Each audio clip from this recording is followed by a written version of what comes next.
To the man I humiliated, there are words I spoke to you that still echo in my memory. Sharp, cutting, stripping you of dignity when you were already low. I remember the look in your eyes when I made you feel small. I told myself I was being honest, that I was holding you accountable, that my anger was justified. But the truth is harder.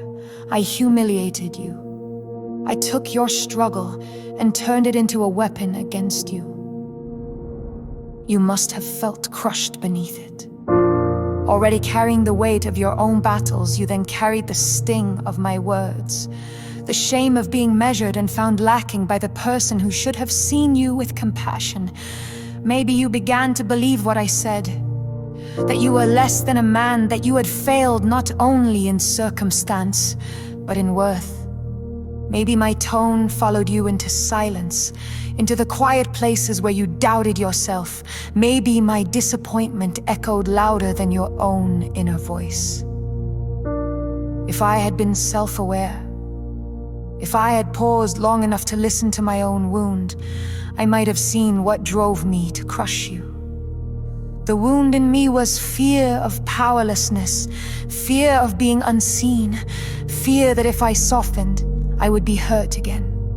I grew up in places where control was the only way to feel safe, and when I saw you faltering, instead of leaning in with patience, I reached for the only tool I trusted: criticism, domination, humiliation. I made you carry the burden of my unhealed fear. I made you pay the price for my need to feel in control. I imagine what that left in you. Perhaps you question your worth as a man, still carrying echoes of my scorn. Perhaps you learned to hide your vulnerability, to never again reveal the tender places that I once used against you. Perhaps you closed your heart a little tighter, deciding it was safer not to trust the one beside you. If so, know this: my cruelty was never the measure of your worth. It was the measure of my wound.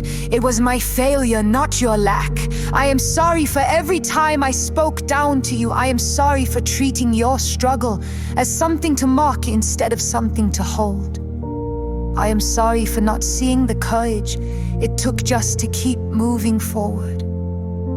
I cannot unsay the words, I cannot erase the sting, but I can stand here now and tell you plainly, you were never less of a man. You were always worthy of respect, of tenderness, of being seen with compassion.